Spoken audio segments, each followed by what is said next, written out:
Welcome to GT media. ముందుగా headlines చూద్దాం.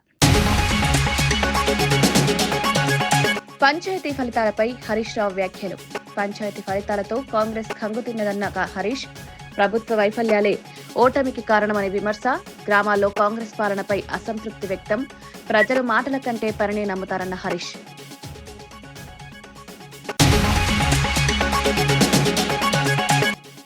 పరకామణి వ్యాఖ్యలపై జగన్ క్షమాపణ చెప్పాలని వర్ల రామయ్య డిమాండ్. తిరుమల భక్తుల మనోభావాలపై అవమానమని ఆరోపణ. చిన్న కేసు కాదని స్పష్టం చేసిన టీడీపీ దేవాలయ పరిరక్షణ. టీడీపీ కట్టుబడి ఉందని వ్యాఖ్య.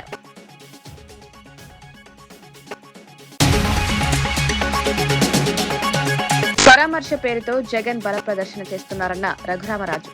బాధితుల కంటే రాజకీయ లబ్ధికే ప్రాధాన్యమిస్తున్నారని మండిపాటు. అధికారంలో ఉన్నప్పుడు ఏం చేశారని ప్రశ్న.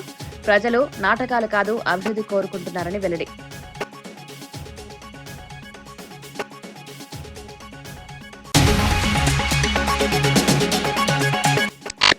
చిగురుమామిడి సర్పంచ్లకు మంత్రి పొన్నం సన్మానం. కాంగ్రెస్ పై ప్రజల నమ్మకానికి ఫలితాలే నిదర్శనమన్న మంత్రి. గ్రామాభివృద్ధే ప్రభుత్వ లక్ష్యమన్న పొన్నం. పార్టీలకు అతీతంగా పనిచేయాలని సూచన.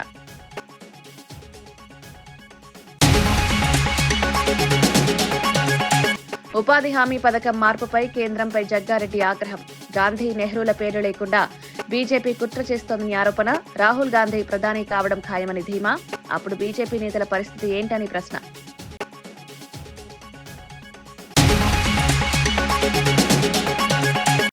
పంచాయతీ ఎన్నికల్లో కాంగ్రెస్ పార్టీకి దిమ్మ తిరిగే ఫలితాలొచ్చాయని మాజీ మంత్రి హరీష్ రావు వ్యాఖ్యానించారు. ప్రజల తీర్పు చూసి హస్తం పార్టీ నేతలు కంగుతిన్నారని ఎద్దేవా చేశారు. ప్రభుత్వ హామీలు అమలు కాకపోవడమే ఈ ఫలితాలకు కారణమన్నారు. గ్రామీణ ప్రజల్లో ప్రజలు కాంగ్రెస్ పాలనపై అసంతృప్తితో ఉన్నారని స్పష్టం చేశారు. ఎన్నికల సమయంలో ఇచ్చిన హామీలు నెరవేర్చడంలో ప్రభుత్వం విఫలమైందని విమర్శించారు. బీఆర్ఎస్ పాలనలో గ్రామాలు అభివృద్ధి చెందుతాయని ప్రజలు గుర్తు చేసుకున్నారని చెప్పారు. అందుకే స్థానిక ఎన్నికల్లో బీఆర్ఎస్ కు ఆదరణ లభించిందని, ప్రజలు మాటల కంటే పనిని నమ్ముతారని ఈ ఫలితాలు నిరూపించాయని వ్యాఖ్యానించారు. కాంగ్రెస్ ప్రభుత్వం ప్రజల ఆవేదనను ఇంకా అర్థం చేసుకోలేకపోతోందన్నారు. రానున్న రోజుల్లో కూడా ఇదే ధోరణి కొనసాగుతుందని హెచ్చరించారు. ప్రజల తీర్పు స్పష్టంగా ఉందని, అది కాంగ్రెస్ కు హెచ్చరికగా భావించాలని హరీష్ రావు సూచించారు. పల్లెలు లేకుండా అవార్డులే ఉండకపోవు, కానీ రేవంత్ రెడ్డి వచ్చిన తర్వాత పల్లెల్ని నిర్లక్ష్యం చేయడం వల్ల, పల్లెల అభివృద్ధి కుంటుపడడం వల్ల ఈ రోజు ఒక్క అవార్డు కూడా రానటువంటి పరిస్థితి. ఇవాళ అద్భుతమైన ఫలితాలు, కాంగ్రెస్ కు దిమ్మ తిరిగే ఫలితాలు ఈ స్థానిక సంస్థల ఎన్నికల్లో వచ్చాయి. కాంగ్రెస్ నాయకులు మొదటి దఫా ఫలితాలు చూసి షాక్ అయిపోయింది. రెండో దఫా ఫలితాలు చూసి మైండ్ బ్లాక్ అయిపోయింది. ఇక మూడో దశ ఫలితాలు ఇవాళ రాత్రికి వస్తాయి. అంటే 2 దశల ఫలితాలు చూసిన తర్వాత అయ్యో లాభం లేదని చెప్పి డబ్బు సంచులు పట్టుకుని హైదరాబాద్కి వెళ్లి బయలుదేరి ప్రలోభాలకు గురి చేసి అధికార దుర్వినియోగానికి పాల్పడి పోలీసులను ఉపయోగించి మా కార్యకర్తలపై దాడులు చేసుకుంటూ అడ్డగోలు వ్యవహారాలు కాంగ్రెస్ పార్టీ చేస్తూ వచ్చింది. ఇలా దాడులు చేస్తే సహించేది లేదు. మా కార్యకర్తల జోలికి వచ్చినా, మా కార్యకర్తలను ఇబ్బంది పెట్టినా, బలవంతంగా మీరు పార్టీలో జాయిన్ చేసుకోవాలని చూసినా కూడా దానికి తీవ్రమైన పరిణామాలుంటాయని చెప్పి కూడా హెచ్చరిస్తూ. కరీంనగర్ జిల్లా చిగురుమామిడి మండలంలో 2వ విడత గ్రామ పంచాయతీ ఎన్నికల్లో విజయం సాధించిన సర్పంచ్లు, వార్డు సభ్యులను మంత్రి పొన్నం ప్రభాకర్ ఘనంగా సత్కరించారు. ఈ సందర్భంగా ఆయన మాట్లాడుతూ ప్రజలు కాంగ్రెస్ పార్టీపై పెట్టుకున్న నమ్మకానికి ఈ ఫలితాలే నిదర్శనమని అన్నారు. గ్రామీణ ప్రాంతాల అభివృద్ధి లక్ష్యంగా కాంగ్రెస్ ప్రభుత్వం పనిచేస్తోందని స్పష్టం చేశారు. గెలిచిన ప్రజాప్రతినిధులు పార్టీలకు అతీతంగా పనిచేస్తూ గ్రామాల సమస్యను పరిష్కరించాలని సూచించారు. తాగునీరు, రహదారులు, పారిశుద్ధ్యం, ఉపాధి వంటి అంశాలపై ప్రత్యేక దృష్టి పెట్టాలని కోరారు. ప్రజాప్రభుత్వంలో సంక్షేమ పథకాలు పారదర్శకంగా అమలవుతున్నాయని తెలిపారు. గ్రామస్తుల ఆశలు నెరవేర్చేలా పనిచేస్తే ప్రజల్లో మంచి పేరు వస్తుందన్నారు. అధికారులు, ప్రజాప్రతినిధులు సమన్వయంతో పనిచేయాలని సూచించారు. చిగురుమామిడి మండలాన్ని అభివృద్ధిలో ముందంజలో నిలబెడతామని మంత్రి హామీ ఇచ్చారు. ప్రజాసేవే తమ రాజకీయ లక్ష్యమని ఈ సందర్భంగా స్పష్టం చేశారు. పరామర్శ పేరుతో జగన్ బల ప్రదర్శన డ్రామాలు చేస్తున్నారని AP building advisory committee chairman Gottimukkala Raghuramaraju విమర్శించారు. బాధితులను పరామర్శించేందుకు వెళ్లడం కన్నా రాజకీయ లబ్ధి పొందడమే జగన్ ఉద్దేశమని ఆరోపించారు. గతంలో అధికారంలో ఉన్నప్పుడు ప్రజలకేమీ చేయలేదని, ఇప్పుడు పరామర్శల పేరుతో హడావిడి చేస్తున్నారని వ్యాఖ్యానించారు. ప్రజల సమస్యలపై నిజమైన చిత్తశుద్ది ఉంటే అధికారంలో ఉన్నప్పుడే చర్యలు తీసుకునేవారని అన్నారు. పరామర్శల వెనుక రాజకీయ బల ప్రదర్శన తప్ప మరొకటి లేదని స్పష్టం చేశారు. వైసీపీ నేతలు ప్రజలను మభ్యపెట్టే ప్రయత్నం చేస్తున్నారని ఆరోపించారు. ప్రజలు ఈ డ్రామాలను నమ్మే స్థితిలో లేరన్నారు. ప్రభుత్వ విధానాలపై మాట్లాడకుండా భావోద్వేగాలను రెచ్చగొడుతున్నారని విమర్శించారు. ప్రజలు అభివృద్ధిని కోరుకుంటున్నారని, రాజకీయ నాటకాలను కాదన్నారు. వైసీపీ రాజకీయాలపై ప్రజల్లో విరక్తి పెరిగిందని రఘురామరాజు పేర్కొన్నారు. ఉన్న ప్రభుత్వం మీదే కదా, అప్పుడు ఏం చేసావు జగన్ రెడ్డిని అడుగుతావు నేను. అప్పుడు అక్కడ ఎమ్మెల్యే ఉన్నటువంటి వెల్లంపల్లి శ్రీనివాస్ మంత్రిగా కూడా ఉన్నాడు. అప్పుడు బాధితుల పక్షాన ఎందుకు నిలబడలా, ఆ సొసైటీ వాళ్ళతో మాట్లాడి ఎందుకు సమస్య పరిశీలించాలని చెప్పి సందర్భంగా అడుగుతా ఉన్నాను నేను. జగన్ రెడ్డి నెలకోసారి బెంగళూరు ప్యాలెస్ నుంచి విజయవాడకి అప్ అండ్ డౌన్ చేస్తూ ఏదో ఒక పరామర్శ పేరుతో నేను ఉన్నాను అని చెప్పి చూపించుకోవడం కోసం ఓ బలప్రదర్శన చేస్తూ ఉన్నాడు. అంతే తప్ప బాధితుల పక్షాన్ని నిలబడాలని చెప్పి చిత్తశుద్ధి ఏమాత్రం కనబట్టలేదు. ఇదే విధంగా ప్రశ్న చేస్తే నీకు ఇప్పుడున్నటువంటి 11 కూడా పోయి 0 కోసం ఈ సందర్భంగా జగన్ రెడ్డి హెచ్చరిస్తూ ఉన్నా. ఇక్కడ ముఖ్యంగా ఇప్పుడు దాకా జగన్ రెడ్డి ఏదో ఇల్లు కూల్చేశారు, ఇది ప్రభుత్వం చేసిన కుట్ర, చంద్రబాబు నాయుడు గారు, లోకేష్ గారు, చిన్ని గారు కలిసి చేశారని చెప్పి మాట్లాడుతున్నాడు. ఆక్రమించుకోవడం కోసం చేశారని చెప్పి మాట్లాడుతూ ఉన్నాడు. అసలు ఈ ఆక్రమణ పర్వం మొదలైంది మీ దగ్గర కదా. నువ్వు ఇవాళ బాధితుల పక్షాన్ని మాట్లాడుతూ ఉన్నావు. తాడేపల్లిలో 10 ఎకరాల సువిశాలమైన స్థలంలో ఒక ప్యాలెస్ కట్టుకొని దాని చుట్టుపక్కల పేదవాళ్ళు ఉండకూడదు అని చెప్పి ఎన్నో సంవత్సరాల నుండి గుడిసేసుకున్నటువంటి వాళ్ళని తొలగించింది నువ్వు కాదా? నువ్వా ఈరోజు కూర్చువేత గురించి మాట్లాడుతూ ఉన్నావు. నీకు అర్హత ఉందా అని చెప్పి సందర్భంగా జగన్ రెడ్డిని అడుగుతూ ఉన్నా. ప్రతిదానికి కూడా అధికారంలో కోల్పోయి 18 మాసాలు కావస్తుంది. నువ్వు పట్టుమని 10 రోజులు ఎప్పుడైనా సరే విజయవాడలో ఉన్నావా? నీ తాడేపల్లి కొంపలో ఉన్నావా? ఎప్పుడు చూడు బెంగళూరు ప్యాలెస్లో ఉంటుంది తప్ప, పారిపోయి ఇక్కడి నుంచి ప్యాలెస్లో ఉంటుంది తప్ప విజయవాడలో ఎప్పుడున్నావు? నువ్వు ఉన్నాను అనిపించుకోవడం కోసం నెలకోసారి బలప్రదర్శన చేస్తే ప్రజలు నమ్మే పరిస్థితి లేదు. ఇవాళ ఎల్లంపల్లి కాగితాలు ఇవ్వడం, ఆ కాగితాలు చూసి అని చెప్పి నువ్వు మాట్లాడతావు. అది తప్పితే ఉపాధి హామీ పథకం పేరు మార్పుపై కాంగ్రెస్ పార్టీ అనవసర రాద్ధాంతం చేస్తోందని బీజేపీ రాష్ట్ర అధ్యక్షుడు రామచంద్రరావు విమర్శించారు. కేంద్ర ప్రభుత్వం తీసుకున్న నిర్ణయాన్ని రాజకీయంగా మలుపు తిప్పే ప్రయత్నం జరుగుతోందన్నారు. పథకం అమలు కొనసాగుతోందన్న విషయాన్ని కాంగ్రెస్ కావాలని విస్మరిస్తోందని ఆరోపించారు. పథకానికి పేరు మారితే పేదలకు ఉపాధి ఆగిపోతుందన్న ప్రచారం పూర్తిగా అసత్యమని స్పష్టం చేశారు. దేశవ్యాప్తంగా కోట్లాది మంది ఉపాధి హామీ ద్వారా లబ్ధి పొందుతున్నారని, నిధుల కేటాయింపులో కేంద్రం వెనకడుగు వేయలేదన్నారు. ప్రజల దృష్టిని అసలు సమస్యల నుంచి మళ్లించేందుకే కాంగ్రెస్ ఈ అంశాన్ని పెద్దదిగా చేస్తోందన్నారు. అభివృద్ధి పనులు కొనసాగుతున్నా వాస్తవాలను దాచిపెట్టి రాజకీయ లబ్ధి పొందాలన్నదే కాంగ్రెస్ ఉద్దేశమని వ్యాఖ్యానించారు. ఉపాధి హామీ చట్టం లక్ష్యమే పేదలకు పని కల్పించడమని, పేరు మారిన ఆ లక్ష్యం మారదన్నారు. ప్రజలు వాస్తవాలను గ్రహించాలని రామచంద్రరావు కోరారు. భారతీయ జనతా పార్టీ ప్రభుత్వం 10 ఏళ్లలో 8 లక్షల కోట్లు ఖర్చు పెట్టడం జరిగింది. నరేగాని సరైన పద్ధతిలో ప్రజల ముందు తీసుకుపోవడంలో బీజేపీ ప్రభుత్వం చేస్తున్నాను.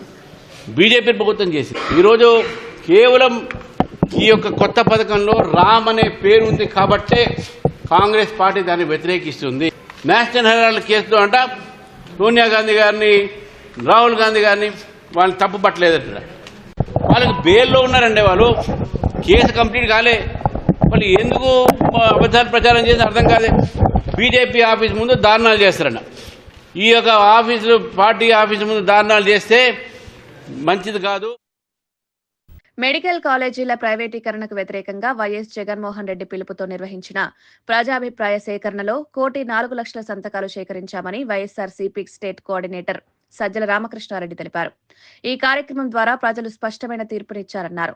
ప్రభుత్వ వైద్య కళాశాలలను ప్రైవేట్ చేతులకు అప్పగించడం పేద విద్యార్థుల భవిష్యత్తుతో ఆటలాడడమేనని విమర్శించారు. మెడికల్ కాలేజీల నిర్మాణానికి గత వైసీపీ ప్రభుత్వం చేసిన కృషిని చంద్రబాబు కావాలంటే తన ఖాతాలో వేసుకోవచ్చని వ్యంగ్యంగా వ్యాఖ్యానించారు. కానీ ప్రైవేటీకరణ ద్వారా ప్రజల ఉసురు తీసుకోవద్దని హెచ్చరించారు. ఈ ఉద్యమం ప్రజల మనోభావాలకు ప్రతిబింబమని అన్నారు. సంతకాల సేకరణ కేవలం రాజకీయ కార్యక్రమం కాదని, ప్రజల హక్కుల కోసం జరిగిన పోరాటమని వివరించారు. ప్రభుత్వ నిర్ణయాన్ని వెనక్కి తీసుకునే వరకు పోరాటం కొనసాగుతుందని స్పష్టం చేశారు. పేదల హక్కును కాపాడడమే తమ లక్ష్యమన్నారు. మనకి ఇక్కడ చూస్తే శ్రీకాకుళం 4,02,833, విజయనగరం 3,04,000, 99,908. పార్వతీపురం మన్యం 2,15,500. సీతారామరాజు జిల్లా 1,47,000. Visakhapatnam 4,19,200. Anakapalle 3,73,000. Kakinada 4,06,000. BR Ambedkar Konaseema 4,20,086. East Godavari 4,06,929. West Godavari 4,19,650. Eluru 3,60,008. Krishna 3,77,336. NTR జిల్లా 4,31,217.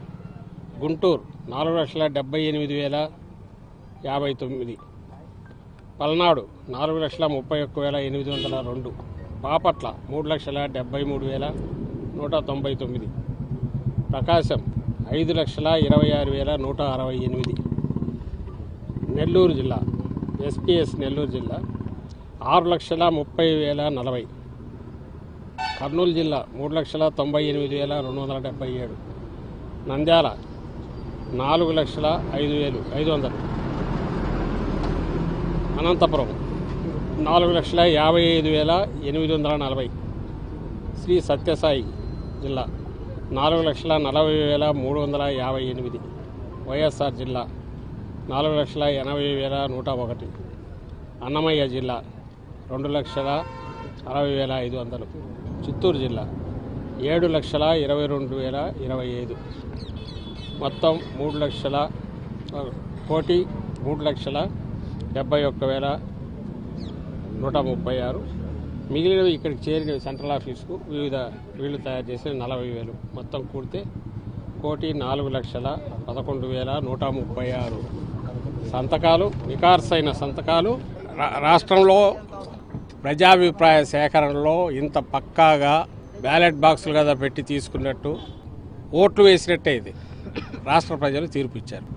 1,04,00,000 మంది పైగా అంటే 1,04,00,000 పైగా కుటుంబాలు, 1,60,00,000 పైగా ఉన్న కుటుంబాల్లో నాకు తెలిసి మన లెక్కల్లో ఆంధ్రప్రదేశ్ ప్రకారం హౌస్ హోల్డ్స్ ఉంటే అందులో 1,00,000 కుటుంబాలు, 1,04,00,000 కుటుంబాలు నువ్వు రిప్రజెంట్ చేస్తూ ప్రాతినిధ్యం వహిస్తున్న వాళ్ళు సంతకాలు చేసినట్టు అని నేను భావిస్తున్నాను. దీనికి కూడా చేసుకోవచ్చు, వద్దనలా. నేనే ఆసుపత్రులు కట్టాను, నేనే వైద్య కళాశాలలో ఆయన 5 మిగిలినవన్నీ నేను చేశానని క్రెడిట్ తీసుకుంటే తీసుకోవడం తప్పలేదు. కానీ ప్రజల ఉసురు ఇచ్చేసుకోవద్దు.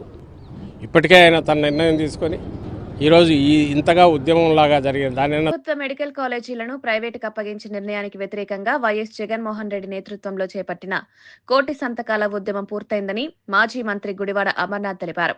ప్రజలు స్వచ్ఛందంగా ముందుకొచ్చి ఈ ఉద్యమాన్ని విజయవంతం చేశారన్నారు. మెడికల్ విద్యను పేదలకు దూరం చేసే ప్రయత్నాన్ని ప్రజలు తీవ్రంగా వ్యతిరేకిస్తున్నారన్నారు. ఈ 1,00,000 సంతకాలను గవర్నర్కు సమర్పించి ప్రభుత్వంపై ప్రజల వ్యతిరేకతను తెలియజేస్తామని వెల్లడించారు. ఎన్నిసార్లు హెచ్చరించినా ప్రభుత్వం మొండి వైఖరి ప్రదర్శిస్తోందని విమర్శించారు. ప్రైవేటీకరణ వెనుక పెద్ద స్కామ్లు జరిగే ప్రమాదం ఉందని ఆరోపించారు. ప్రజల గొంతుకను వినకుండా ప్రభుత్వం ముందుకెళ్తే తీవ్ర పరిణామాలు ఎదుర్కోవాల్సి ఉంటుందని హెచ్చరించారు. ఈ ఉద్యమం రాజకీయాలకు అతీతంగా సాగిందని, విద్యార్థులు, తల్లిదండ్రులు, మేధావులు భాగస్వాములయ్యారని వివరించారు. ప్రజల ఆరోగ్య హక్కును కాపాడేందుకే ఈ పోరాటమని అమర్నాథ్ స్పష్టం చేశారు. కూడగట్టాలి, ఈ నిర్ణయాన్ని ప్రభుత్వం వెనక్కి తీసుకోవాలన్నటువంటి ఉద్దేశంతో చేపట్టినటువంటి ఒక ఉద్యమం ఏ రకంగా ఈరోజు రాష్ట్ర వ్యాప్తంగా జరిగిందో చూశారు. దాదాపు 1,00,000 పైచీలకు సంతకాలని 26 జిల్లాల వ్యాప్తంగా సేకరించి రేపు వాటన్నిటినీ కూడా జగన్మోహన్ రెడ్డి గారి నేతృత్వంలో రాష్ట్ర గవర్నర్ గారిని కలిసి ప్రభుత్వం మీద ప్రజలకు ఉన్నటువంటి వ్యతిరేకతను తెలియపరిచేటువంటి కార్యక్రమాన్ని కూడా చేయబోతా ఉన్నాం. మీరు తీసుకున్నటువంటి నిర్ణయమే తప్పు అని చెప్పి ఒక పక్క చెప్తా ఉంటే, ప్రతిపక్షంగా మేము చెప్తా ఉన్నాం, ప్రజలు చెప్తా ఉన్నారు, ప్రజా సంఘాలు చెప్తా ఉన్నాయి, రాష్ట్రంలో ఉన్నటువంటి మిగిలిన ప్రతిపక్షాలు చెప్తా ఉన్నాయి. ఎంతమంది చెప్పినా సరే దున్నపోత మీద వాన కురిసినట్టుగా పట్టించుకోనటువంటి పరిస్థితిలో ఈ రాష్ట్ర ప్రభుత్వం ఉంది.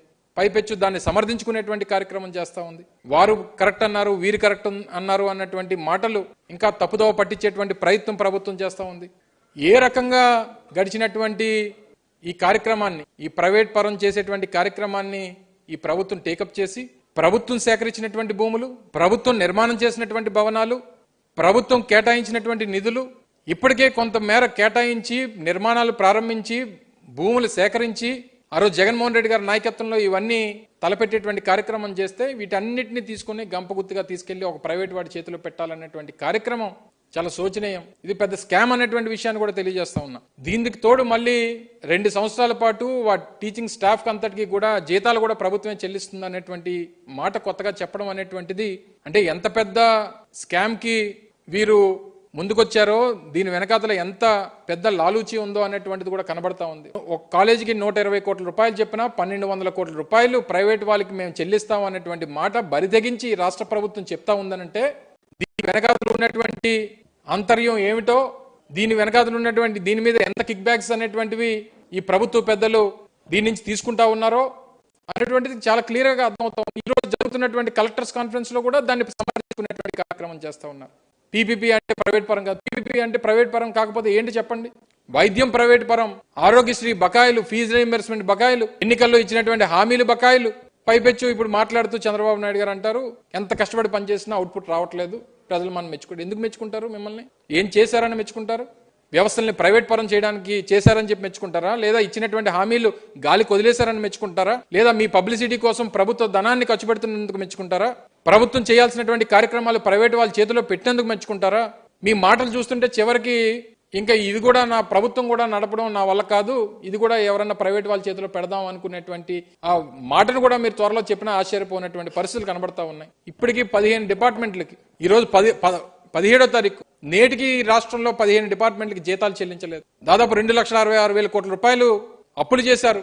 చేసినటువంటి అప్పుకి అయితే అసెట్స్ అన్నా ఉండాలి, లేదా వెల్ఫేర్ ద్వారా ప్రజలతోనన్నా ఉండాలి. అటు ప్రజల్లోని లేదు డబ్బు, ఇటు అసెట్స్ లోన్ రూపంలోనే ప్రభుత్వం దగ్గర లేదు. మరి డబ్బు అంతా ఏమైనట్టు? ఈ ప్రభుత్వం తీసుకున్నటువంటి దేశానికి మంచి చేస్తారని నమ్మి బీజేపీకి ప్రజలు 3 సార్లు అవకాశం ఇచ్చారని, కానీ వారు పరిపాలనపై దృష్టి పెట్టకుండా గాంధీ, నెహ్రూ పేర్లను కించపరుస్తున్నారని టీపీసీసీ వర్కింగ్ ప్రెసిడెంట్ జగ్గారెడ్డి విమర్శించారు. దేశంలో వారి పేర్లు వినబడకూడదనే దురుద్దేశంతో కుట్రపూరిత రాజకీయాలు చేస్తున్నారని ఆరోపించారు. స్వాతంత్ర పోరాటానికి నాయకత్వం వహించిన మహానేతలపై విష ప్రచారం చేయడం దేశ చరిత్రను అవమానించడమేనన్నారు.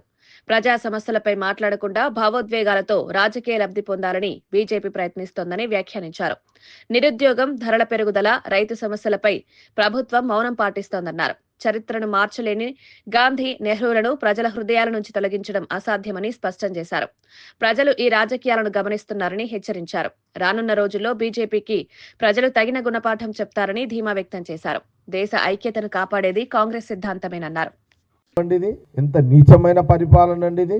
మీకు ప్రజలు బీజేపీ మాటలు విని 3 సార్లు మీకు అవకాశం ఎందుకు ఇచ్చిరండి? మీరు ప్రజా సమస్యల మీద ప్రజల సమస్యలను తీర్చండి, వాళ్ళ కోరికలు నెరవేర్చండి.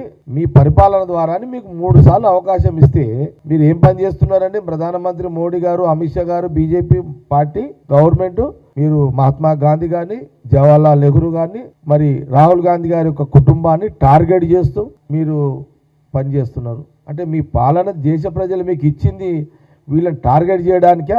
దేశ ప్రజలు కూడా ఆలోచన చెయ్యండి అని నేను మన కాంగ్రెస్ మీడియా ద్వారా కోరుతున్నా. ఆలోచన చెయ్యండి.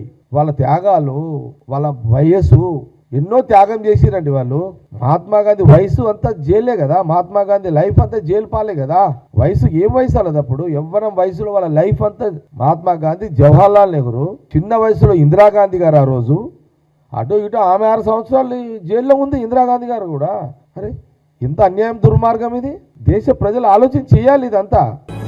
పరకామణి కేసును చిన్న కేసు అంటూ అవహేళన చేసిన జగన్ హిందూ సమాజానికి క్షమాపణ చెప్పాలని టీడీపీ పొలిట్ బ్యూరో సభ్యులు వర్లరామయ్య డిమాండ్ చేశారు. పవిత్రమైన తిరుమల ఆలయానికి సంబంధించిన వ్యవహారాన్ని తేలికగా చూడడం తీవ్ర అవమానమన్నారు. దేవాలయాల సాంప్రదాయాలు, భక్తుల మనోభావాలను జగన్ ప్రభుత్వం పట్టించుకోలేదని విమర్శించారు. పరకామణి వ్యవహారం చిన్న విషయం కాదని, కోట్లాది భక్తుల విశ్వాసానికి సంబంధించిన అంశమన్నారు. ఈ కేసును అప్పట్లో గాలి కొదిలేశారని ఆరోపించారు. హిందూ ధర్మంపై నిర్లక్ష్యం చేసినందుకే ప్రజలు వైసీపీని తిరస్కరించారని వ్యాఖ్యానించారు. ఇప్పుడు కూడా బాధ్యత తీసుకోకుండా మాటలతో తప్పించుకునే ప్రయత్నం చేస్తున్నారన్నారు. టీడీపీ ప్రభుత్వం దేవాలయాల పరిరక్షణకు కట్టుబడి ఉందని స్పష్టం చేశారు. భక్తుల మనోభావాలకు భంగం కలిగేలా వ్యవహరించిన వారిపై చర్యలు తప్పవన్నారు.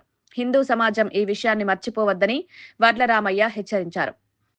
ఒక ఉద్యోగి డబ్బు దొంగతనం చేస్తే అదే ఉద్యోగి దగ్గర దొంగతనం చేశాడని 14.5 కోట్ల రూపాయలు మళ్ళీ గిఫ్ట్గా మీ ఆ రోజు మీ వాళ్ళు అన్నారు కదా, మీ చైర్మన్, మీరు నియమించిన చైర్మన్ వాళ్ళంతా గిఫ్ట్లుగా తీసుకుంటే ఇదేందబ్బా చిన్న కేసు అంటే, మీ దృష్టిలో పెద్ద కేసు అంటే ఏంటండి?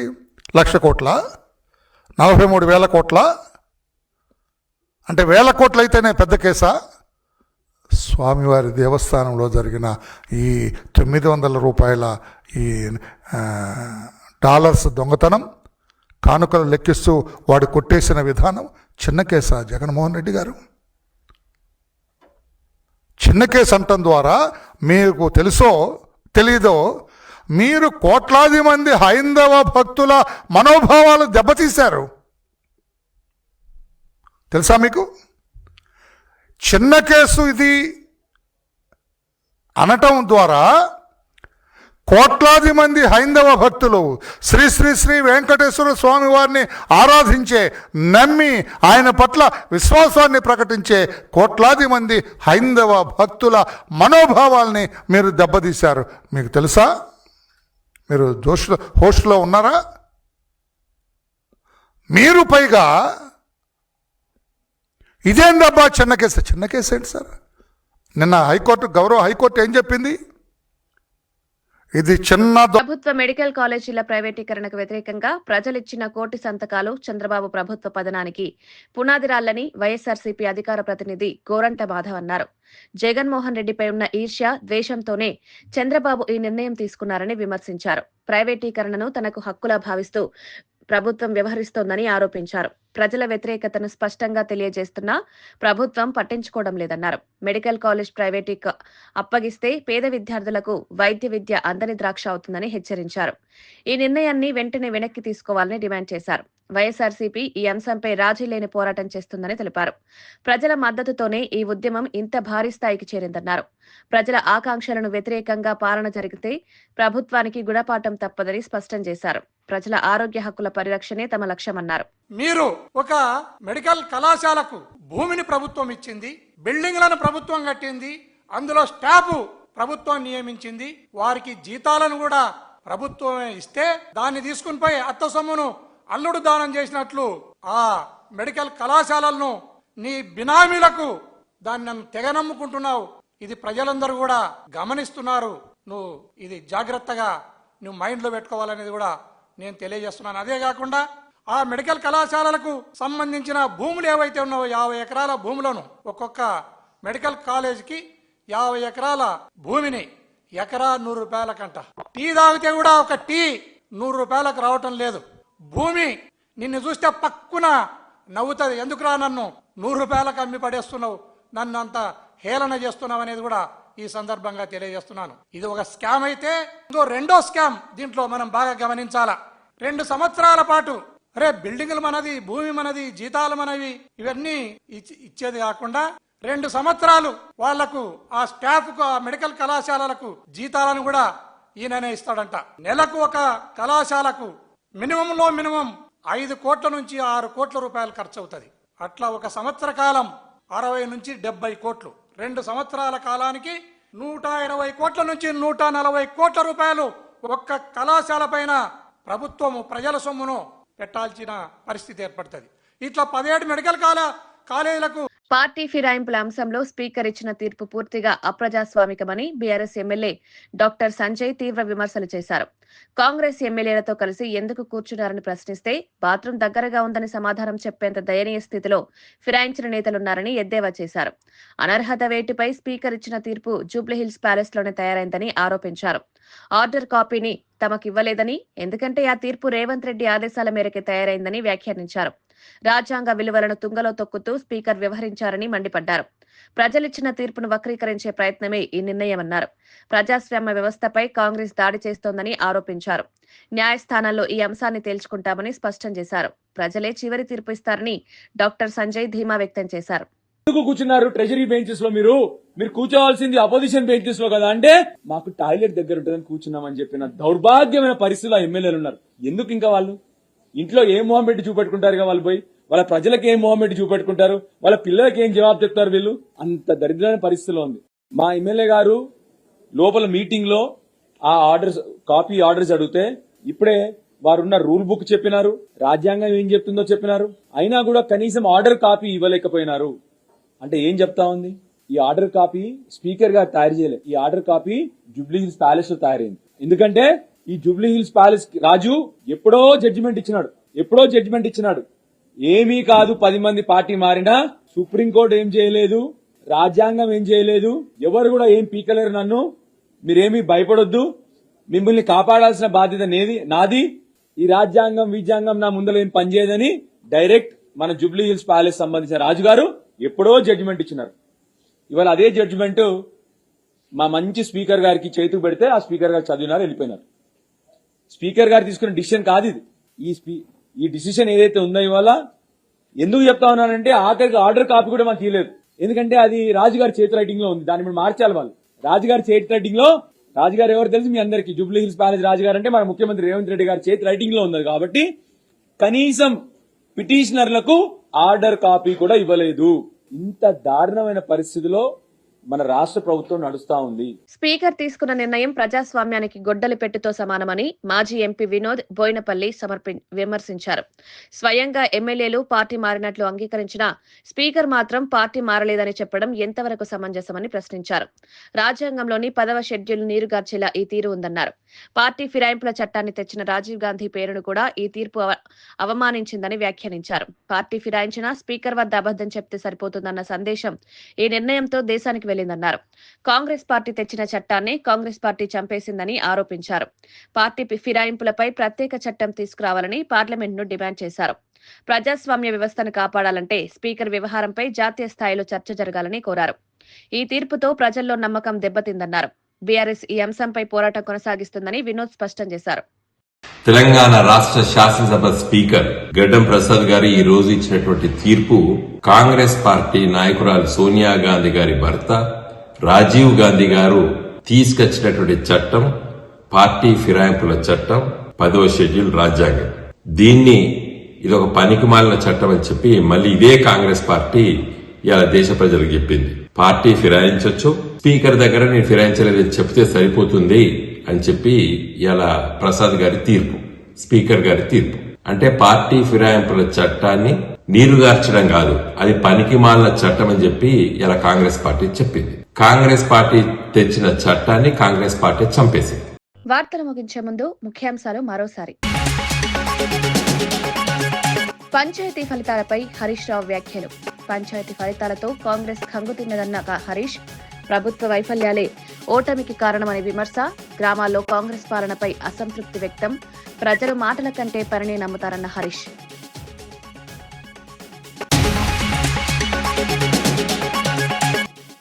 పరకామణి వ్యాఖ్యలపై జగన్ క్షమాపణ చెప్పాలని వర్ల రామయ్య డిమాండ్. తిరుమల భక్తుల మనోభావాలపై అవమానమని ఆరోపణ. చిన్న కేసు కాదని స్పష్టం చేసిన టీడీపీ. దేవాలయ పరిరక్షణ టీడీపీ కట్టుబడి ఉందని వ్యాఖ్య.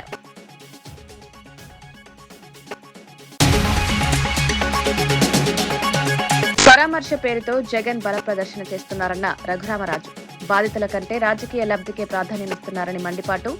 అధికారంలో ఉన్నప్పుడు ఏం చేశారని ప్రశ్న. ప్రజలు నాటకాలు కాదు అభివృద్ధి కోరుకుంటున్నారని వెల్లడి.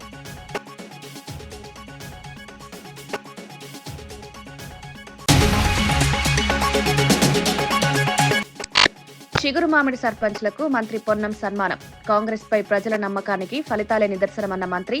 గ్రామాభివృద్ధే ప్రభుత్వ లక్ష్యమన్న పొన్నం. పార్టీలకు అతీతంగా పనిచేయాలని సూచన.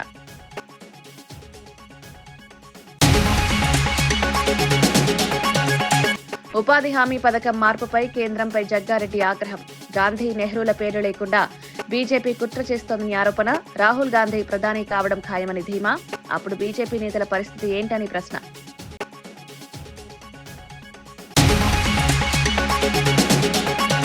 ఇవి ఈనాటి వార్తా విశేషాలు. మరో బులెటిన్లో మళ్ళీ కలుద్దాం. నమస్కారం.